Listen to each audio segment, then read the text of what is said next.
না, আমরা সংখ্যালঘুদের ভোট পাইনি তো। গত লোকসভা ভোটেও আমরা 0.65 ভোট পেয়েছি গোটা পশ্চিমবঙ্গে। তবে বিহারের পরে সংখ্যালঘুরা বুঝেছেন যে ভারতীয় জনতা পার্টি আগামী দিনে জিতবে এবং ভারতীয় জনতা পার্টির সঙ্গে থেকে তাদের যে ভারতীয় নাগরিক হিসেবে অধিকার সেটা আদায় করতে চান, যারা আমরাও দেখেছি। তারা এখন আমাদের বাইরে থাকতে চাইছেন না, একটা অংশ আমাদের সঙ্গে আসছে। আজকে যে সভাটা আমরা শেষ করলাম, এই সভাতে অন্তত 1000-এর বেশি, আরো বেশি হতে পারে আন্দাজ হচ্ছে, আমাদের সংখ্যালঘু বন্ধুরা, ভাইরা, বয়স্ক লোকেরা, আমি দেখেছি তাকিয়ে থাকি, অনেকে দূরে দাঁড়িয়ে, রাস্তায় দাঁড়িয়ে পর্যন্ত আমাদের কর্মসূচি শুনেছে এবং মঞ্চে একাধিক সংখ্যালঘু মুসলিম নেতারাও প্রায় 4 জন মতো মঞ্চেও ছিলেন।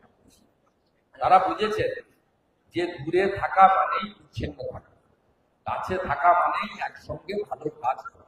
তাই তারা আসছেন, আর আমরাও ওই বোমা বাঁধা লোকেদের বাদ দিয়ে বাকিদেরকে নিতে চাই। যারা বোমা বাঁধে তাদেরকে আমরা নেব। এসআইআর রুখতে